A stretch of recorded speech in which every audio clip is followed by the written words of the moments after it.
Benjamin Netanyahu அவர்கள் இஸ்ரேலோட prime minister வெள்ளை மாளிகைக்கு வருகை. கடைசியா எல்லா ஃபார்மாலிட்டிஸும் முடிஞ்சுட்டு இப்போ அமெரிக்காவோட அதிபரான டொனால்டு ட்ரம்ப் அவர்களை பார்க்கறதுக்கு வெள்ளை மாளிகைக்கு வந்துட்டார் அப்படிங்கிற போல வீடியோ பதிவுகள் செய்திகள் வந்துகிட்டு இருக்கு. ஸோ இன்னும் பேச ஆரம்பிச்சிட்டாங்க அப்படிங்கிற விஷயங்கள் வரல நான் இந்த பதிவை ரெக்கார்ட் பண்ணும்போது.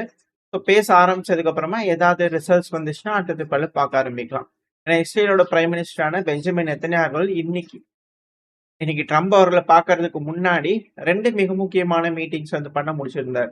நம்ம ஆல்ரெடி பார்த்த மாதிரி விட்டாஃப் அவர்கள் குஷ்னர் அவர்களை வந்து பண்ணா பேசியிருந்தாரு. வந்த உடனே வந்து பாத்தீங்கன்னா அங்க பேசியிருந்தாரு.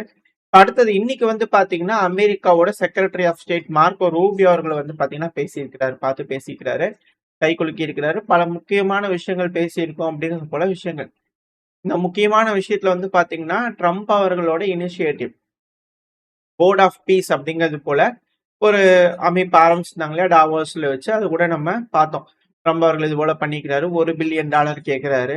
இது போல காசால நலத்திட்டம் அப்படிங்கிறது போல சொன்னாலும் பல நாடுகளும் வந்து பாத்தீங்கன்னா அதுவும் குறிப்பா யூரோப்பியன் நாடுகள்லாம் சேரல. அதுக்கான காரணம் என்ன, இது யூஎனுக்கே மாற்றா இருக்கும் போல தெரியுது அப்படிங்கிறது போலலாம் பல நபர்களோட கருத்துக்களா இருந்தது. இப்போ அதுல இஸ்ரேல் வந்து பாத்தீங்கன்னா அபிஷியலா இணைஞ்சிருக்காங்க. போர்ட் ஆஃப் பீஸ் அப்படிங்கிறது போல வந்து பாத்தீங்கன்னா இந்த மீட்டிங்ல கையெழுத்து போடுறோம், நாங்க சேர்ந்துக்கிறோம் அப்படிங்கிறது போல இஸ்ரேல் தரப்பு வந்து சேர்ந்துக்கிறாங்க அபிஷியலா. இப்போ மிக முக்கியமான விஷயங்கள் எல்லாமே நடந்திருக்கு. இப்போ நடந்து முடிஞ்சதுக்கு அப்புறம் இப்போ ட்ரம்ப் அவர்களை பார்க்கறதுக்காக பெஞ்சமின் நெத்தன்யாகு அவர்கள் பேசுறாரு. அதாவது இதுக்கப்புறம் போர்ட் ஆஃப் பீஸ்ல யார் இருக்கிறாங்களோ அவங்களுக்கு தான் வந்து பாத்தீங்கன்னா தரிசனம் கிடைக்கும் ட்ரம்ப் அவர்கள் கிட்ட இருந்து அப்படிங்கிறது போல செய்திகள் வந்தாலும் ஆச்சரியப்படுறதுக்குல. இப்போ தலைவர்கள் யாரெல்லாம் அதுல சேரலையோ அவங்க எல்லாரும் இதுக்கப்புறம் வந்து பாத்தீங்கன்னா சேர்ந்துருவாங்களா அழுத்தங்களின் காரணமாக அப்படிங்கிற கேள்விகள் இருக்கு. இப்போ பெஞ்சமின் நெத்தன்யாகு அங்க பாத்துக்கிறாரு, பேசிக்கிறாரு, இல்ல கையெழுத்து போட்டதுக்கு அப்புறம் தான் இப்போ வந்து பண்ண ட்ரம்ப் அவர்களை பார்த்து பேச போயிருக்கிறார். இப்போ ட்ரம்ப் அவர்கள் கிட்ட என்ன மாதிரியான விஷயங்கள், என்ன மாதிரியான ஒப்பந்தங்கள், என்ன நடக்க போகுது? இப்ப மிடில் ஈஸ்ட்ல வந்து பாத்தீங்கன்னா மிக பெருமளவுல பில்டப்ஸ் நடந்துகிட்டு இருக்கு. இதுல ஈரானோட மிசைல் பில்டிங் கெப்பாசிட்டி, அதோட ரேஞ்சை கட்டுப்படுத்தணும் அப்படிங்கிறது போல பல கோரிக்கைகள் இஸ்ரேல் கிட்ட இருக்கு. இதே அமெரிக்கா வந்து பாத்தீங்கன்னா அணு ஆயுதம் தயாரிக்க கூடாது, என்ரிச் பண்ணக்கூடாது ஈரான்ல அப்படிங்கிறது போல கேட்டுக்கிட்டு இருக்காங்க. இவங்க இரு தலைவர்களும் உட்கார்ந்து பேசி ஈரான்ல என்ன பண்ணலாம், ஏது பண்ணலாம், இது பேச்சுவார்த்தை நடந்தது ஓமன்ல, இது போல முடிவுகள் வந்திருக்கு அப்படிங்கிற கதவை சாத்தி வச்சு பேசுறாங்க. வெளியே சொல்றது தவிர உள்ள இன்னும் நிறைய விஷயங்கள் பேசியிருக்கலாம். அந்த விஷயங்கள்லாம் வந்து பாத்தீங்கன்னா இப்ப பெஞ்சமின் நெத்தன்யாகு அவர்கள் கூட உட்கார்ந்து ட்ரம்ப் அவர்கள் பேசி மிக முக்கியமான முடிவுகள் எட்டப்படும். அது விளைவா ஈரான் அமெரிக்கா யுத்தம் தொடங்குமா மிடில் ஈஸ்ட்ல, இல்ல அமைதியா பேசிக்குவாங்களா அப்படிங்கறத இங்க இருக்கக்கூடிய விஷயம். இவங்களோட மீட்டிங் அப்படிங்கிறது வந்து பாத்தீங்கன்னா அந்த யுத்தத்துக்கான ஒரு மிக முக்கியமான ஒரு படிக்கட்டா இருக்க போகுது. இந்த படிக்கட்டுல ஏறி போறாங்களா, இல்ல இந்த பிரச்சனைய முடிச்சுக்குவாங்களா, அதுக்காக பேசிக்குவாங்களா அப்படிங்கறது வெயிட் பண்ணி பார்ப்போம். இது இந்த மீட்டிங்கோட இம்பார்ட்டன்ஸ். இப்போ இந்த மீட்டிங் நடக்கிறதுக்கு முன்னாடி அமெரிக்கால கொஞ்சம் மனமாற்றங்கள் போல தெரியுது. ஏன்னா மிக்சடான சிக்னல்ஸ் அமெரிக்க தரப்புல இருந்து வந்துகிட்டு இருக்கு. ஜேடி வேன்ஸ் அவர்கள் இவர் நிறைய விஷயம் சொன்னாரு இந்த பேட்டியில. பட் ஆனா இம்பார்ட்டன்டான ஒரு பாயிண்ட் என்ன அப்படின்னா, ஜேடி வேன்ஸ் அவர்கள்ட்ட அந்த பத்திரிகையாளர் வந்து கேட்பாங்க, எங்க அமெரிக்கா வந்து உதவுவாங்களா ஈரானோட மக்களுக்கு? இப்ப ஆளுகின்ற அரசாங்கம் பிடிக்கலையே, அமெரிக்கா உதவுவாங்களா அந்த மக்களுக்கு அப்படிங்கிறத கேட்டதுக்கு, அது ஈரான் தான் முடிவு பண்ணும். அவங்களோட அரசாங்கத்தை வச்சுக்கணுமா இல்ல தூக்கி எரியணுமாங்கிறது அது அவங்களோட இதுதான். நாங்க ட்ரம்ப் அவர்களோட அரசாங்கம் அந்த இதுல என்ன செய்யறோம் அப்படின்னா, ஈரான் அணு ஆயுதம் வச்சுக்க கூடாது, அததான் எங்களோட போக்கஸா இருக்கே தவிர மற்றபடியில எதுவும் இல்லை. அதுக்கான வேலைகள் நடந்துகிட்டு இருக்கு, சீரும் சிறப்புமா பேச்சுவார்த்தைகள் போயிட்டு இருக்கு. இல்லைன்னா ஈரான் அதுக்கான பதிலடிகளை சந்திப்பாங்க அப்படிங்கிறதுல ஜேடி வேன்ஸ் அவர்கள் தரப்பும் தகவல்கள். இது வந்து கிளியரா என்ன தெரியுதுன்னா, ரெஜிமை சேஞ்ச் பண்றோம், ரெஜிமை மாத்துறோம் அப்படிங்கிறதெல்லாம் இல்லை. ஈரான் அணு ஆயுதம் தயாரிக்க கூடாது அப்படிங்கிறது போல திரும்ப அந்த பாயிண்ட்டுக்கே வந்திருக்காங்க. ஈராக்லயும் இப்படி சொல்லிட்டு தான் உள்ள போனாங்க. இப்போ வரைக்கும் எது இருக்கிற மாதிரி தெரியல. அங்கிருந்து கொஞ்சம் கொஞ்சமா பின்வாங்கலாமா அப்படின்னு யோசிச்சுக்கிட்டு இருக்கிறாங்க. இந்த டைம்ல அதே மிடில் ஈஸ்ட்ல இன்னொரு நாடு, அது ஈரான் கிட்ட அணு ஆயுதம் இருக்கா அப்படிங்கிற சொல்லி திரும்பி இங்க போய் ஒரு 30-40 வருஷத்துக்கு உட்காந்துக்குவாங்களா குட்டகையை போட்டு அப்படிங்கிறது போல கேள்வி. ஏன்னா இவங்க சொல்றது ஒன்னும் சண்டைக்கு போக மாட்டாங்க அப்படிங்கிறது போல தெரியும். ஏன்னா ஈரான் கிளியரா சொல்லிட்டாங்க, அணு ஆயுதம்லாம் நாங்க தயாரிக்க மாட்டோம், அது எங்க நாட்டை பொறுத்த வரைக்கும் தப்புங்க, ஹராம், அதனால நாங்க செய்ய மாட்டோம் அப்படிங்கிற தப்புன்னு சொல்லிக்கணும். பட் இருந்தாலும் நம்பகத்தன்மை அப்படிங்கிறது அமெரிக்க தரப்புல இல்லை. அதனால 5 ரீஃபியூலிங் டேங்கர்ஸ் வந்து பாத்தீங்கன்னா பிரிட்டன்ல இருந்து ஜோர்டனுக்கு வந்து பாத்தீங்கன்னா போயிருக்கு. அதுவும் F-16 F-35 எஸ்காட்டோட 6 F-35 எஸ்காட்டோட ஜோர்டனுக்கு வந்து பாத்தீங்கன்னா ஏரியல் ரீஃபில்லிங் டேங்கர் வந்து பாத்தீங்கன்னா அதிகப்படியா போயிட்டு இருக்கு அப்படிங்கிற செய்திகள் வந்துகிட்டு இருக்கு. இந்த இடத்துல மாசா வந்து பாத்தீங்கன்னா ட்ரூப்ஸ் பில்டப் வந்து பண்ண நடந்துட்டு இருக்கு. ஜார்டன், கத்தார், சவுதி இந்த பகுதியில அதிகமான ராணுவங்கள் வந்து பாத்தீங்கன்னா குமிஞ்சுகிட்டு இருக்காங்க அமெரிக்கா. ஒரு சைடு ராணுவ குமிப்பு, இன்னொரு சைடு பேச்சுவார்த்தை, இன்னொரு பக்கம் ஈரானுக்கு என்ன மாதிரியான அழுத்தங்கள் கொடுக்கலாம். ஆனா ஈரானுக்கு எகென்ஸ்ட் இப்போதைக்கு சண்டை போற மாதிரி இல்லை அப்படிங்கிறது போல பல்வேறு சிக்னல்ஸ் வந்து பாத்தீங்கன்னா இந்த விஷயத்துல இருக்கு. இது எல்லாமே குழப்பம் அடைய செய்யறதுக்கான விஷயங்களா அப்படின்ற கேள்விகள். ஆனா இருந்தாலும் ஆப்ரஹாம் லிங்கன் கேரியர் அங்க சும்மா போய் நின்றுட்டு இருக்கா இல்லையா, ரொம்ப நாளைக்கு நின்றுட்டு இருக்கே அப்படிங்கிற கேள்வி.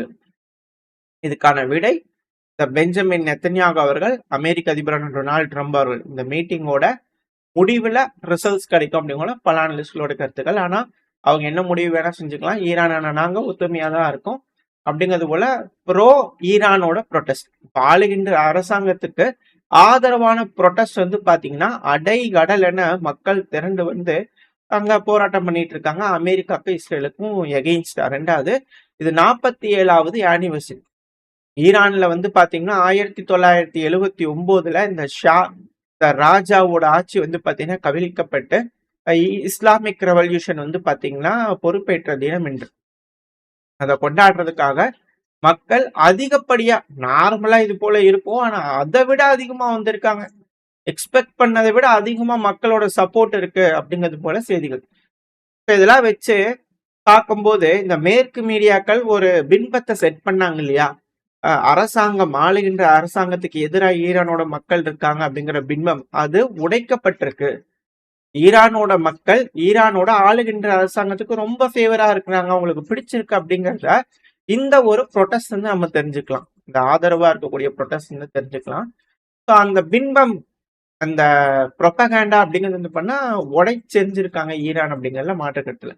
அவங்க என்ன வேணா அட்டாக் பண்ணலாம், த்ரெட்டு அங்க லார்ஜான வந்து பட்டம் ஒரு ஏர் கேரியர் என்ன இருந்தாலும் மக்கள் வந்து பாத்தீங்கன்னா அமெரிக்கா கொடி, இஸ்ரேலோட கொடி எல்லாத்தையும் கீழே போட்டு டெல்லவிவுக்கும், அந்த இஸ்ரேலோட கேபிட்டல், வாஷிங்டன் அமெரிக்காவோட கேபிட்டல், ஸோ இவங்களுக்குலாம் எதிரான கோஷங்களை எழுப்பிட்டு இந்த பால் உருவம் இருக்கும் இல்லையா, அதாவது வந்து பாத்தீங்கன்னா இந்த எப்ஸ்டீன் ஃபைல்ஸ்ல வந்து அது இருந்தது, அடிபட்டு இருந்தது.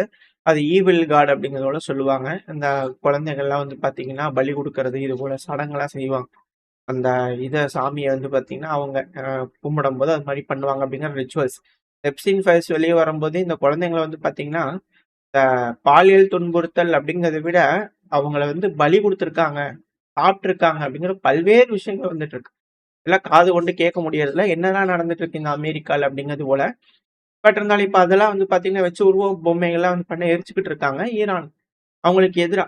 ஏன்னா இந்த ஷா அப்படிங்கிறவர் வந்து பாத்தீங்கன்னா இப்ப ஈரான்ல நான் வர போறேன், மக்களே வெகுண்டெழுந்து வந்து போராடுங்கள் அப்படிங்கிறதோட சொன்னாங்க இல்லையா. இப்ப இந்த ஷாவுக்கு எதிராக வந்து பாத்தீங்கன்னா மக்கள் வெகுண்டெழுந்து வந்து போராட்டம் பண்ணிட்டு இருக்கிறாங்க. ஏன்னா இவங்களோட ஆட்சி கவிழ்ப்பு நடந்த தினத்தை தான் இப்ப கொண்டாடிட்டு இருக்காங்க. எப்படி திரும்பவும் ராஜா ஆட்சி அவங்க ஏத்துக்குவாங்க அப்படின்ற கேள்விகள் இருக்கு. பட் இருந்தாலும் இந்த அளவுக்கு மக்கள் கொண்டாடுறதுக்கான காரணம் என்ன? ஏன்னா இதையும் நம்ம தெரிஞ்சுக்கணும் இல்லையா. எல்லா நாடுகள்லயும் ஒரு விஷயங்கள் செய்வாங்க, நல்லது செய்வாங்க. இப்ப நம்மளே வந்து பாத்தீங்கன்னா நிலால சாஃப்ட் லேண்டிங் பண்ணோம், நிலவோட தெற்கு பயிர், அது போல பல நல்ல விஷயங்கள் வந்து பாத்தீங்கன்னா அரசாங்கங்கள் செய்வாங்க. அப்படி செய்யும் போது மக்களுக்கு ஏன் இந்த அரசாங்கத்து மேல ஒரு பிடிப்பு இருக்கு, ஒரு நம்பிக்கை இருக்கு அப்படிங்கிற போல விஷயங்கள் இருக்கும் இல்லையா. இந்த அளவுக்கு மேற்கு நாடுகள் அழுத்தங்கள் கொடுத்தோம், சாங்ஷன் மேல சாங்ஷன் போட்டோம், மக்களுக்கு இன்னும் இந்த அரசாங்கத்துக்கு பிடிச்சிருக்கிறதுக்கான காரணங்கள் பலது. அதுல சில விஷயங்கள் என்ன அப்படின்னா ரிவர்ஸ் இன்ஜினியரிங். ஈரான் இந்த ட்ரோன் தொழில்நுட்பத்துல வந்து பாத்தீங்கன்னா எந்த அளவுக்கு ஸ்ட்ராங்கா இருக்காங்க அப்படிங்கிறதுக்கான விடை ரஷ்யா உக்ரைன் பிரச்சனை, சாகி ட்ரோன்கள், அதோட உருமாற்றம், அதோட டெக்னாலஜி டெவலப்மெண்ட், இது எல்லாத்தையும் வச்சு பார்க்கும்போது அது இப்ப வரைக்கும் நின்று பேசிட்டு இருக்கு. ஸோ மேற்கு நாடுகள் என்னதான் ஈரான் மேல சாங்ஷன் போட்டு அது போட்டு வர்த்தக தடை எல்லாம் பண்ணாலும் ஈரான் தன் நாட்டையே வந்து பாத்தீங்கன்னா ஒர்க் ஷாப்பா மாத்தி மேற்கு நாடுகள் கிட்ட இருந்து கையகப்படுத்தப்பட்ட ஆயுதங்களை ரிவர்ஸ் இன்ஜினியரிங் பண்ணி அவங்க நாட்டுக்கு வேணுங்கிற ஆயுதங்களா, பாதுகாப்பு செய்யக்கூடிய ஆயுதங்களா அதை மாத்தி வந்து பயன்படுத்திக்கிட்டு இருக்காங்க. அதுல மிக பெரும் அளவுல சாதனைகள் பண்ணியிருக்காங்க. அதுக்கு சிறந்த உதாரணம் ஷாகி ட்ரோன்கள் ரஷ்யா உக்ரைன் பிரச்சனையில எந்த அளவுக்கு விளையாடுது அப்படிங்கிறது பார்த்துக்கிட்டு இருக்கோம். இது போல பல வகையான ஆயுதங்கள் மிசைல்கள். இந்த 12 நாள் போர்ல அவங்களே வந்து நிப்பாட்டிக்கலாங்க ஈரான் அப்படிங்கிறது போல கேட்டிருக்கிறாங்க அப்படின்னா, அமெரிக்காவா இருக்கட்டும், இஸ்ரேலா இருக்கட்டும் வந்து கேட்டிருக்காங்க அப்படின்னா, அதுக்கான காரணம் அவங்களோட டிஃபென்ஸ். அவங்களோட தற்சார்பா இருக்கக்கூடிய அந்த டிஃபென்ஸ். 2வது சேட்டலைட்ஸ். இந்த சிவிலியனுக்காக பயன்படுத்தக்கூடிய சேட்டலைட்ஸ், அப்புறம் அவங்களோட ராணுவத்துக்காக பயன்படுத்தக்கூடிய சேட்டலைட்ஸ். கடந்த 2 வருஷத்துல மட்டும் 10 சேட்டலைட்ஸ் வந்து பாத்தீங்கன்னா ஈரான் தரப்பு வந்து லான்ச் பண்ணிக்கிறாங்க. இது எல்லாத்துக்கும் மேல மருத்துவத்துறை அப்படின்னு வந்துட்டோம் அப்படின்னா கேன்சர் டெக் பிரேக் அவுட். அதாவது கேன்சருக்காக வந்து பாத்தீங்கன்னா டயக்னாஸ் பண்றது, அதுக்கான ட்ரீட்மெண்ட், இது போல பல விஷயங்கள் தற்சார்பா சுயமா தான் நாட்டிலேயே வந்து பாத்தீங்கன்னா அட்வான்ஸ் பண்ணப்பட்ட மருத்துவ வசதிகள் வந்து பாத்தீங்கன்னா மக்களுக்கு பண்ணி கொடுத்துருக்காங்க. அது மட்டும் இல்லாம ஸ்மார்ட் ஸ்கின் அப்படிங்கிறதோட உருவாக்கியிருக்காங்க.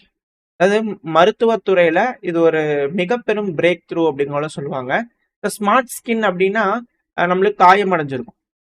அந்த இடத்துல இந்த ஸ்மார்ட் ஸ்கின்னை பொருத்துறோம் அப்படிங்கும்போது சீக்கிரமா 10 மடங்கு வேகமா காயமடைஞ்ச புண்ணுகளை வந்து பாத்தீங்கன்னா சரி செய்யும் அப்படிங்கிறது போல விஷயங்கள். இது போல சொல்லிட்டே போனா இது ஒன்னொன்னுக்கு வந்து பாத்தீங்கன்னா ஒரு கான்செப்ட். நீங்க யூடியூப்ல தேடி பாத்தீங்கன்னா பல்வேறு விஷயங்கள் வந்து பாத்தீங்கன்னா ஈரான் செஞ்சிருக்கக்கூடிய விஷயங்கள். அவங்க நாட்டுல இருக்கிறவங்க எந்த அளவுக்கு அவங்க தான் நாட்டுக்காக வேலை செஞ்சிருக்காங்க அப்படிங்கிறது வந்து பாத்தீங்கன்னா வீடியோக்கள் இருக்கும். அது ப்ரொபகண்டா வீடியோ அப்படிங்கிறத சில தரப்பு வந்து நினைக்கலாம். பட் ஆனா அந்த நாட்டுல எந்த அளவுக்கு டெக்னாலஜிக்கலி growth இருக்கு, மெடிக்கலி growth இருக்கு அப்படிங்கிறத பார்க்க முடியுது. ஏன்னா மற்ற நாடுகள்லாம் வந்து பாத்தீங்கன்னா கொஞ்சம் பெரிய நல்ல நாலேஜ்ல இருக்கிறாங்கன்னா எப்படியா தப்பிச்சு அமெரிக்கா ஓடிடலாம், யூரோப்புக்கு போயிடலாம், பெரிய ஆள் ஆயிடலாம், நம்ம சம்பாதிச்சிடலாம் அப்படிங்கிறது போல மைண்ட் செட் இருக்கக்கூடிய நாடுகள்லாம் இருக்கு. பட் ஆனா ஈரானியன்ஸ் ஈரானை முன்னேற்றணும் அப்படிங்கிறதுக்கான அவங்க பாடுபட்டு இருக்கிறாங்க அப்படிங்கிற விஷயங்கள் பார்க்கலாம். இப்போ ஜெர்மனி, அமெரிக்கா பல நாடுகள் வந்து பாத்தீங்கன்னா என்னதான் ஏகப்பட்ட விஷயங்கள் உள்ள சாங்ஷன் அது இதுன்னு சொல்லி என்ன ஒரு அழுத்தங்கள் கொடுத்தாலும் கேஸ் செப்பரேஷன் அப்படிங்கிற தொழில்நுட்பத்துல அட்வான்ஸ்மெண்ட்ல வந்து பாத்தீங்கன்னா வளர்ச்சி அடைஞ்சிருக்காங்க. இது போல பல்வேறு விஷயங்கள் மெடிக்கல் இதுல எல்லாம் வந்து பாத்தீங்கன்னா ரீஸ்டோரேஷன் தெரபிஸ், இதெல்லாம் ரீஜெனரேட்டிவ் மெடிக்கல்ஸ்ன்னு சொல்லுவாங்க. அதாவது கையே துண்டாயிருச்சுன்னு வச்சுக்கோங்களேன், ஸோ அந்த கையை வந்து பாத்தீங்கன்னா திரும்பவும் ரெடி பண்றது, இது போல விஷயங்கள் இதெல்லாம் நம்ம நாட்டிலேயே இருக்கு. ஸோ அதே போல வந்து பாத்தீங்கன்னா ஈரான்லயே வந்து பாத்தீங்கன்னா விஷயங்கள். ஏன்னா இதுக்கான பொருள்கள், எக்யூப்மெண்ட்ஸ் இதெல்லாம் வந்து பாத்தீங்கன்னா மேற்கு நாடுகளை தான் டிபெண்ட் பண்ணியிருக்காங்க. இதெல்லாம் ஈரான்லயே உற்பத்தி பண்ணியிருக்காங்க, உள்நாட்டிலேயே தயாரிச்சுக்கிறாங்கன்றதுதான் இதுல இருக்கக்கூடிய விஷயம். இதுக்கு முன்னாடி எல்லாம் ஜிபிஎஸ் தான் வந்து பாத்தீங்கன்னா உளவு தகவல் பார்க்கறதுக்கெல்லாம் வேற நாடு தான் வந்து பாத்தீங்கன்னா நம்பி இருக்கணும். ஆனா ஈரான் இப்போ 2 வருஷத்துல அதிகப்படியான டெவலப்மெண்ட் அதுலயும் செஞ்சிருக்காங்க. ஜிபிஎஸ்ஸா இருக்கட்டும், இது எல்லாத்துலயும் இண்டிஜீனியஸான சாஃப்ட்வேர்ஸ் வந்து பாத்தீங்கன்னா அவங்க தரப்பு வந்து வச்சிருக்காங்க. சேட்டலைட் பொசிஷன் சிஸ்டம்ஸ் இதெல்லாம் வந்து பாத்தீங்கன்னா அவங்களே இண்டிஜினியஸா தயாரிச்சிருக்காங்க. ஐ இன் த ஸ்கை அப்படிங்கிறது போல டோலோ 3 அப்படிங்கிற ஸ்பை சேட்டலைட்ஸ் வந்து பாத்தீங்கன்னா அவங்க தரப்பு வந்து உருவாக்கி இருக்காங்க. இவி எலக்ட்ரிக்கல் கார் இருக்கு இல்லையா, நம்ம நாட்டுலலாம் வந்து பாத்தீங்கன்னா மஹேந்திரா இது போல கார்ஸ் எல்லாம் இருக்கு. ஆனா இப்ப ஈரான்லயே வந்து பாத்தீங்கன்னா அதே போல இவி தொழில்நுட்பத்துல இஸ்லாமிக் வேர்ல்ட்ல ஈரானும் வந்து பாத்தீங்கன்னா ரிமார்க்கபிளான ஒரு அச்சீவ்மெண்ட் பண்ணியிருக்காங்க அப்படிங்கிற மாற்றுக்கட்டல. ஏன்னா குளோபல் ரேங்கிங்ல 4வது இடத்துல வந்து பாத்தீங்கன்னா இந்த இவி கார் டெக்னாலஜியில வந்து பாத்தீங்கன்னா அவங்க 4வது இடத்துல இருக்கிறாங்க. ஸ்விட்ச்டு ரிலக்டன்ட் மோட்டார் எஸ்ஆர்எம் சொல்லுவாங்க. ஸோ அந்த ரிசர்ச்ல 4வது இடத்துல இருக்காங்க அப்படிங்கிற மாற்றுக்கட்டல. அது போக பல்வேறு மிசைல்கள், இல்ல உதாரணத்துக்கு சொல்லணும் அப்படின்னா ஃபட்டா 110 அப்படிங்கிற ஷார்ட் ரேஞ்ச் பலிஸ்டிக் மிசைல் எஸ்ஆர்பிஎம் அப்படிங்கிறத சொல்லலாம். ஸோ இது வந்து பாத்தீங்கன்னா சாலிட் ஃபியூயல் இருக்கக்கூடிய பவர் இருக்கக்கூடிய ஆயுதங்கள். இது தெஹரானோட, அதாவது ஈரானோட கேபிட்டல், ஸோ தெஹரானோட டாக்டிக்கல் டிஃபென்ஸ் வெப்பன்னே சொல்லலாம் அப்படிங்கிறதோட பல அனலிஸ்டுகளோட கருத்துக்கள். ஏன்னா 2000 மிசைல்களுக்கும் மேல ஈரான் தரப்பு வந்து இருக்கு. அதுவும் ஃபட்டா 10 110 அப்படிங்கிற 110 110 ஃபட்டா 10 சொல்லிட்டேன். ஸோ ஃபட்டா 110 அப்படிங்கிற ஃபேமிலியில வந்து பாத்தீங்கன்னா இந்த எஸ்ஆர்பிஎம் டாமினேட் பண்ணுது. அவங்க நிறைய வேரியேஷன்ல மிசைல் வச்சிருப்பாங்க, பட் இது பிரத்யேகமா டாமினேட் பண்ணுது. 100கணக்கான மிசைல்களை வருஷத்துக்கு உள்நாட்டிலேயே தயாரிக்கிறாங்க. இது single stage solid propellant missile. இதனால மார்க் 3ல இருந்து 4 வரைக்கும் வேகத்துல இதனால போக முடியும். 300ல இருந்து 500 எடை இருக்கக்கூடிய வேரியன்ஸை வந்து பாத்தீங்கன்னா பேலோட எடுத்துட்டு போய் தாக்குதல் பண்ற மாதிரியான பல்வேறு வேரியன்ஸ் வச்சிருக்கிறாங்க ஈரான். இதுல GPS system, inertial navigation guidance. இதுல என்ன ஒரு ஹைலைட்னா நியூக்ளியர் கேப்பபிளாவும் இதை மாத்திக்கலாம். வார்ஹெட் வந்து பாத்தீங்கன்னா நியூக்ளியர் வார்ஹெட்டையும் எடுத்துட்டு கொண்டு போய் எதிரிகள் மேல போடுற அளவுக்கான ஒரு கெப்பாசிட்டி இருக்கக்கூடிய ஒரு மிசைல் தான் இந்த ஃபட்டா 110 அப்படிங்கிறது. ஏன்னா இது போல ஆயுதங்கள்லாம் ஈரான் கிட்ட இருக்கிறதுனாலதான் அமெரிக்கா இந்த ரீஜனல் வார் வந்துச்சுன்னா எந்தெந்த பகுதிகளை ப்ரொடெக்ட் பண்றது அப்படிங்கறத யோசிச்சு சில பகுதிகள்லாம் இந்த விட்ராவே பண்றாங்களா அப்படின்ற கேள்விகள் இருக்கு. ஏன்னா சிரியால இதெல்லாம் விட்ரா பண்றாங்க இல்லையா? 14 வருஷத்து சகாப்தம், 12 வருஷம் சகாப்தம் முடிவுக்கு வந்திருக்கு. அல்தான் பேஸ் வந்து பாத்தீங்கன்னா கம்ப்ளீட்டா கிளியர் பண்ணிட்டாங்க அமெரிக்கா அப்படிங்கிற செய்திகள். இதெல்லாம் வந்து பாத்தீங்கன்னா சிரியாவுக்கு ஒரு வரப்பிரசாதம் மாதிரி. அமெரிக்கா வெளியே போறாங்க அப்படிங்கும்போது நல்ல ஒரு ஆட்சியை நடத்திட்டு அவங்க கிட்ட பொறுப்பை படிச்சுட்டு போயிருக்காங்க அமெரிக்கா அப்படிங்கிற மாற்றுறது சிரியால. இது போல இந்த ரீஜனுக்கே வந்து பாத்தீங்கன்னா ஈரான்னால விடுதலை வருமா அப்படின்ற கேள்விகள் இருக்கு. வெயிட் பண்ணி பார்ப்போம். இஸ்ரேலோட பிரைம் மினிஸ்டரான பெஞ்சமின் நெத்தன்யாகு அவர்கள் டொனால்டு ட்ரம்ப் அவர்களோட பேசி என்ன முடிவுகள் எடுக்க போறாரு? ஈரானுக்கு எகெயின்ஸ்டா போரா இல்ல பேச்சுவார்த்தையா? என்ன நடக்க போறதை வெயிட் பண்ணி பார்த்தலாம். ஓரளவுக்கான தகவல்கள் இந்த பையில பார்த்துருப்போம்னு நினைக்கிறேன். இதோட இந்த பையனை முடிச்சுக்கலாம். இந்த பதிவு எப்படின்னு உங்களுக்கு பிடிச்சிருக்கா? பிடிச்சா லைக் பண்ணிட்டு உங்க ஃப்ரெண்ட்ஸ் நம்மளோட ஷேர் பண்ணிக்கோங்க. அது கூடவே மறக்காம நம்ம சேனலும் சப்ஸ்கிரைப் பண்ணலாம், மறக்காம சப்ஸ்கிரைப் பண்ணிக்கோங்க. அப்பதான் நம்ம போடக்கூடிய வீடியோக்களை மதிச்சு யூடியூப் 4 பேருக்கு ப்ரொமோட் பண்ணும். உங்களோட அன்பாதரவை எனக்கு எப்ப இருக்கணும் நம்பிக்கையில இந்த பதிவு நான் முடிச்சுக்கலாம். இந்த பதிவு நல்லா இருக்கணும்னு நம்பிக்கை அடுத்த பேர் சந்திக்கிற வரைக்கும் ஸ்டே சேஃப். பை.